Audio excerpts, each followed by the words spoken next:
Há 75 anos, a história da Agroséries se funde à história de sucesso do agronegócio brasileiro. Pelas mãos de Antônio Secundino, fomos pioneiros ao desenvolver o primeiro milho híbrido adaptado ao Brasil. Ao longo de gerações, acompanhamos o trabalho incansável dos produtores rurais, para que o nosso agronegócio continue ajudando a construir o futuro do Brasil. Agroséries, grandes histórias constroem o futuro.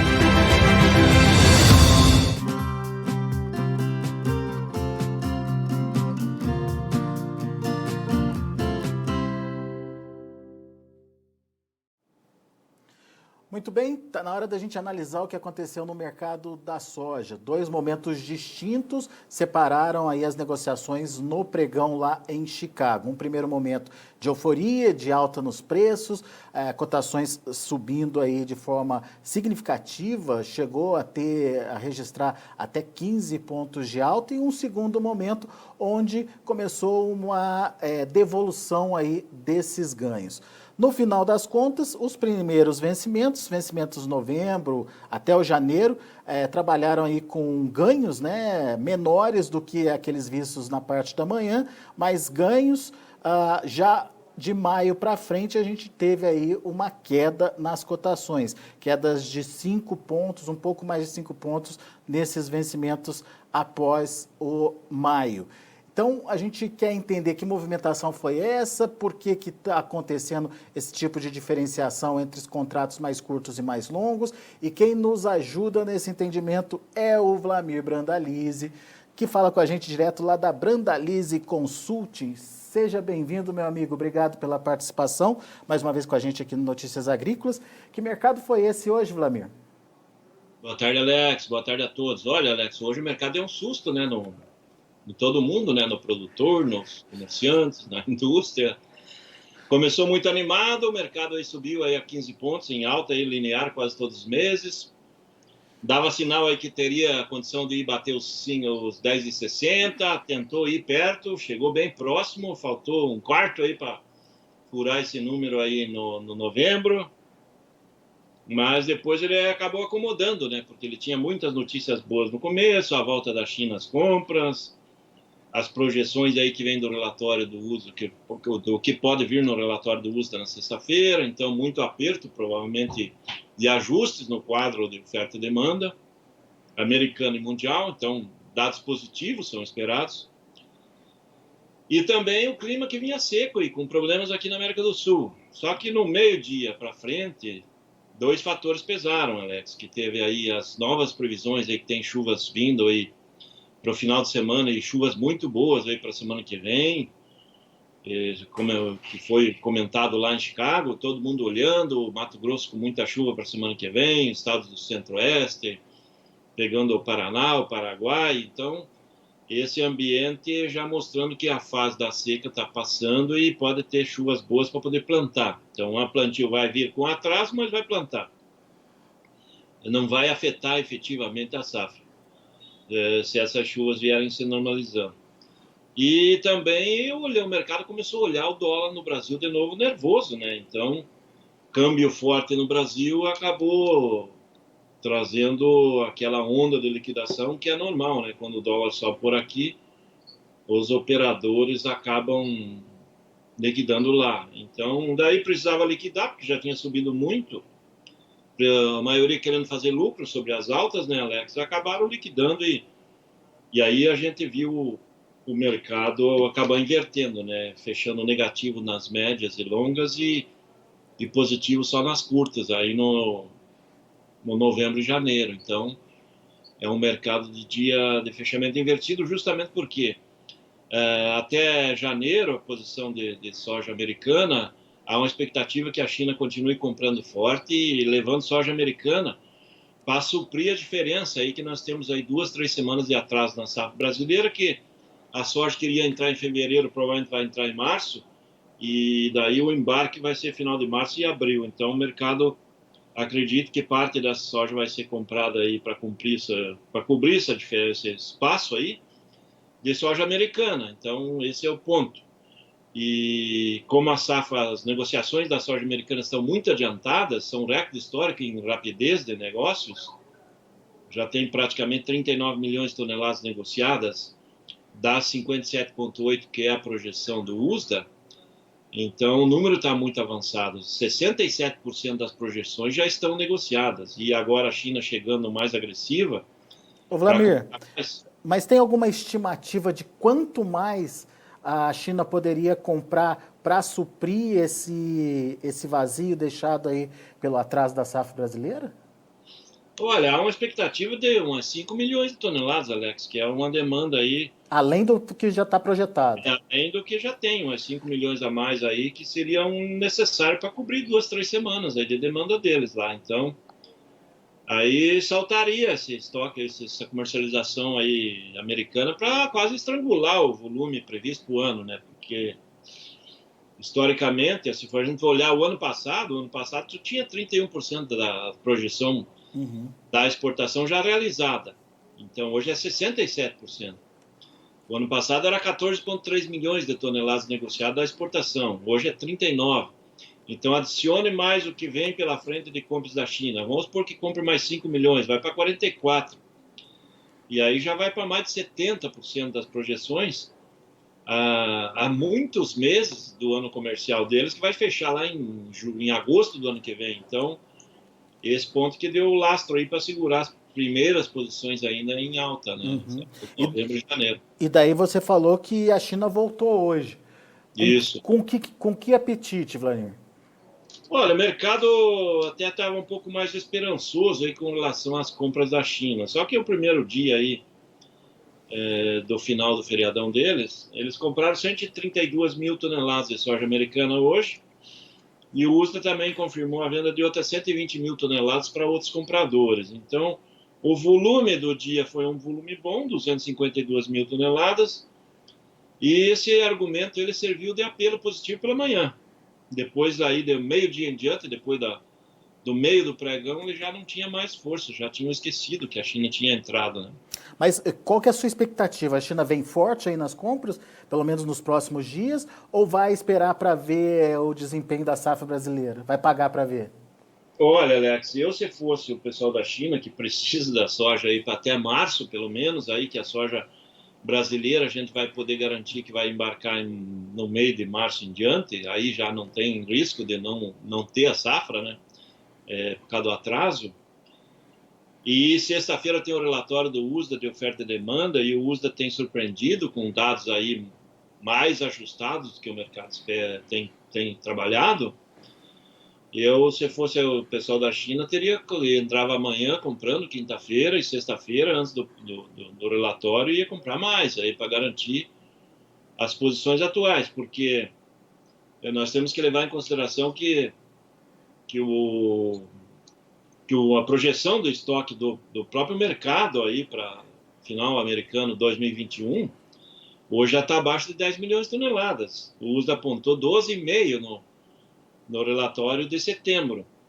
Então, se o USDA chegar e vier um pouco mais otimista com relação à demanda agora nesse ano pós-pandemia, então aumenta a demanda americana em 1,5, 2 milhões de toneladas e aumenta a exportação americana e mais 1,5, 2 milhões, ele vai criar uma demanda adicional de 3 milhões.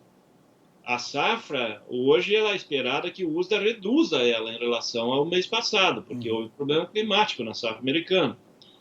Então, se vier todos esses argumentos, uma safra um pouco menor, uma demanda maior, o mercado pode ver estoques aí de 6, 7 milhões de toneladas. Aí o mercado cria um ambiente totalmente positivo, cria aquela tempestade perfeita para cima, e aí nós vamos saltar para 10,80, não 10,60. Então... Relatório de sexta-feira é importante, então. O relatório de sexta-feira é muito importante porque é o primeiro relatório que vai confirmar os dados reais dos estoques iniciais.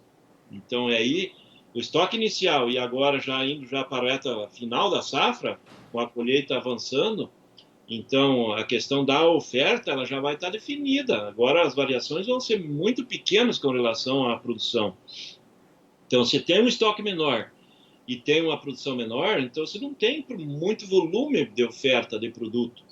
Mas a demanda, você sabe que a demanda está sendo maior do que era projetado. E a demanda de alimentos no mundo esse ano, ela está surpreendendo. Dá para ver que a nível global a demanda de alimentos ela cresceu. E isso não é só a soja, é os demais produtos todos. Isso dá para ver que o trigo também disparou as cotações, está acima de $6 em Chicago, muito forte, em função de demanda forte e quebra de safra.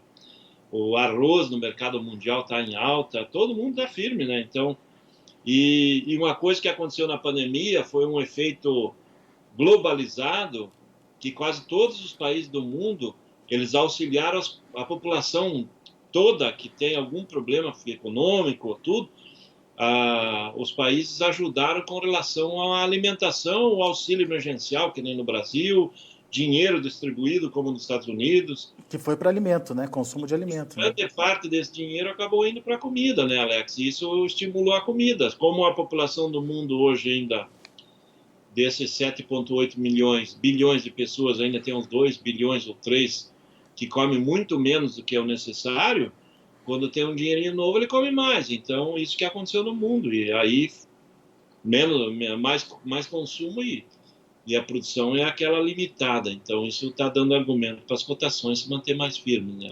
Daí você falou de um patamar de 10,80, mas para isso o relatório precisa confirmar essa demanda de soja maior do que a que vinha sendo projetada até agora, certo? Sim, tem que confirmar a demanda maior, tem que confirmar que a safra americana tende a ser um pouco menor, porque hoje a projeção do mercado para a safra é 116,8 milhões de toneladas. Uhum.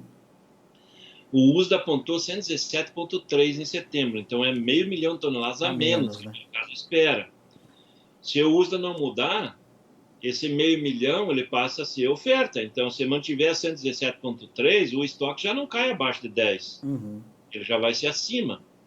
Se o USDA mantiver uma projeção de consumo conservadora, o estoque não vai ser 10,5, 10,300. Ele já vai voltar a ser 12,5 de novo. Então, aí o mercado acaba liquidando. Em vez de o mercado subir, ele pode até liquidar posições e recuar aí, porque ele está trabalhando em patamares aí dentro dos melhores níveis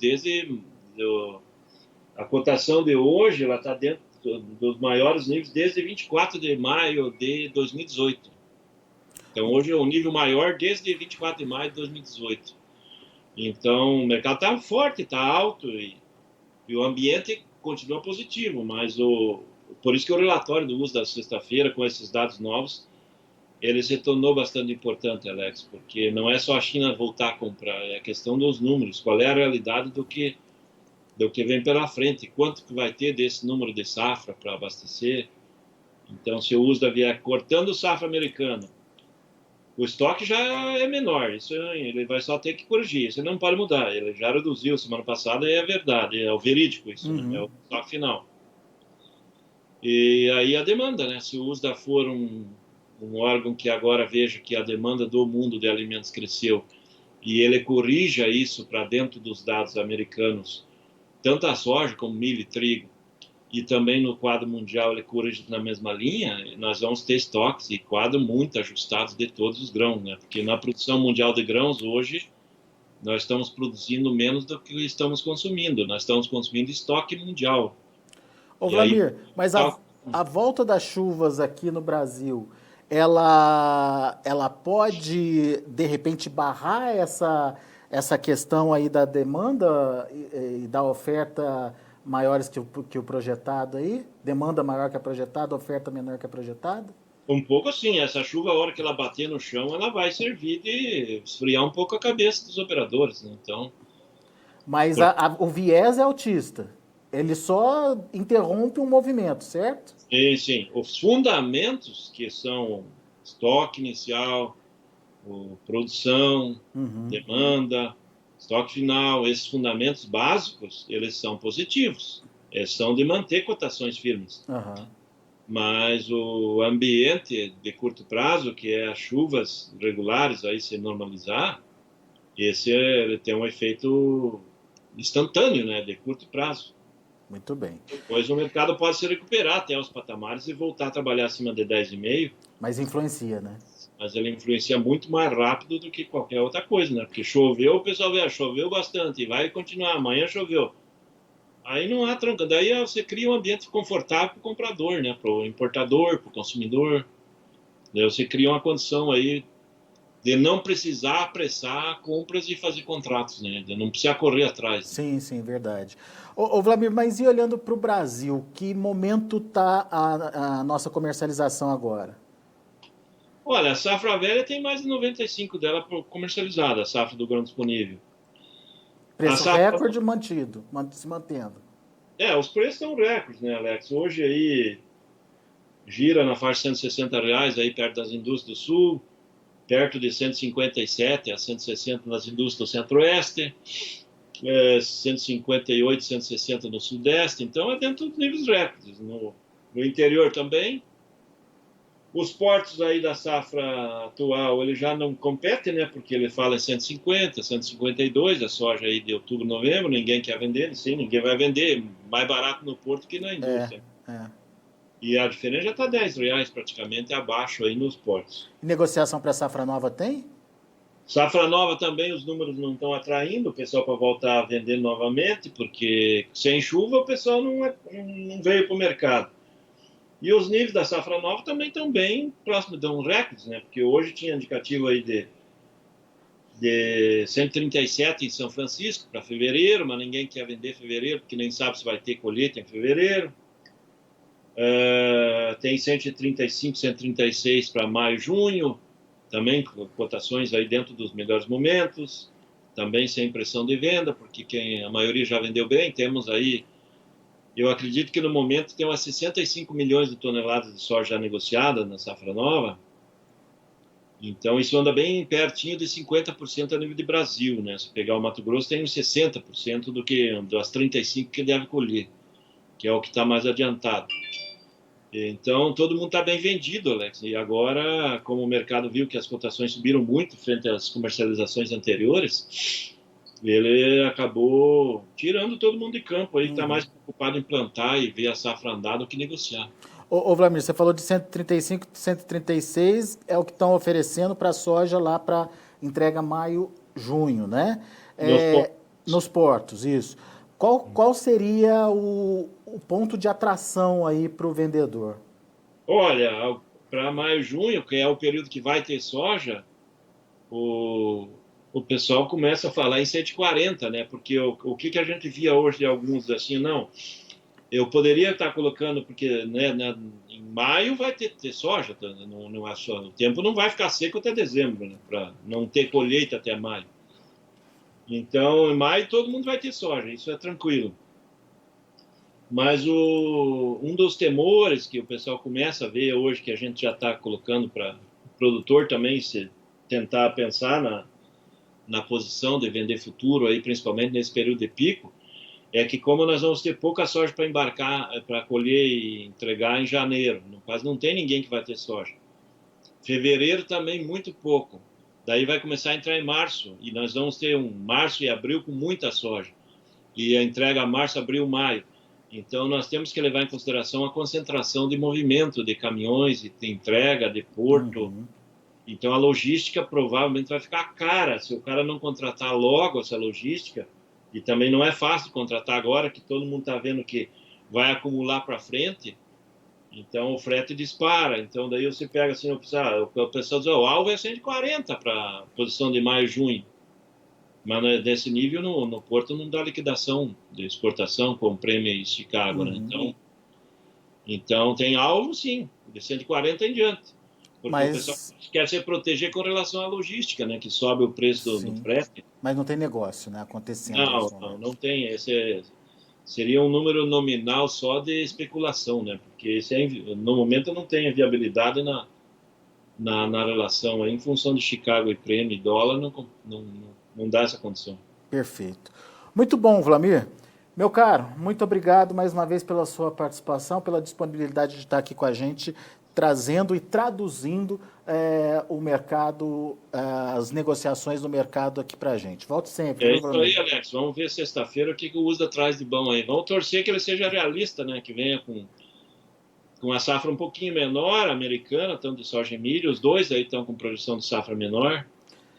Venha com a demanda um pouco maior, que a realidade do planeta é essa, uma demanda maior de alimentos em geral, não é só soja e milho. E estoque abaixo de 10 milhões, né? E o estoque vai ser menor, a lógica é essa, né? Então, e daí vai dar um argumento para as cotações médias se estabilizarem, aí vamos pôr o milho acima de $4, a soja talvez acima de $10,5 nas posições mais curtas, então daria essa condição. Então, e um ambiente que seria favorável para os produtores da América do Sul toda, Paraguai, para a Argentina, brasileiros, o próprio produtor americano. E nesse patamar ainda não quebraria a China, né, que é o maior importador, né? Então ainda estaria dentro da margem de esmagamento chinesa. Então seria bom para todo mundo, vamos dizer assim, né, Alex? Legal. Vamos aguardar o relatório então, Vlamir. Obrigado por enquanto. Vamos fazer aquele velho convite do pessoal nos seguir no Instagram, aí, no Brandalize Consult, Vlamir Brandalize, aí, que a gente tem colocado essas informações aí, bater papo aí, colocamos aí dados aí sobre o mercado para ajudar o pessoal a tomar as decisões. Legal. Lá no Instagram, então, como é que o pessoal te acha, Vlamir? No Brandalize Consult e no Vlamir Brandalize no Instagram, lá você acha nós lá. Muito bom. Grande abraço, meu amigo. Até a próxima.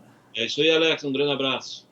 Tá aí, Vlamir Brandalize Consult aqui com a gente no Notícias Agrícolas, explicando direitinho todas as possibilidades de movimentação lá na Bolsa de Chicago. Pessoal de olho na volta da China, pessoal de olho no relatório do USA da próxima sexta-feira. Relatório pode trazer alguns números importantes que podem mexer com o mercado.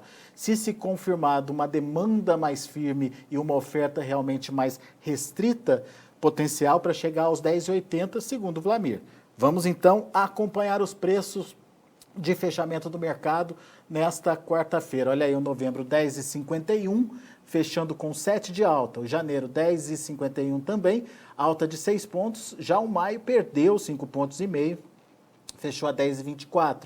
E o julho, $10,25 por bushel, uma queda de 5,5. Essa diferenciação entre os primeiros vencimentos e os vencimentos mais longos foi explicada pela possível necessidade de demanda chinesa em função do atraso da entrada da safra brasileira. Daí a China demandaria mais soja lá dos Estados Unidos, principalmente no período entre janeiro e fevereiro. Isso justificaria, portanto, essa movimentação positiva para esses vencimentos. Vamos lá, vamos aos números do milho. Dezembro, $3,88 por bushel, 3,75 de alta. Março, 3,97, alta de 3 pontos. Para maio, $4,02, alta de 2,75. E julho, $4,05, alta de 2,5 pontos.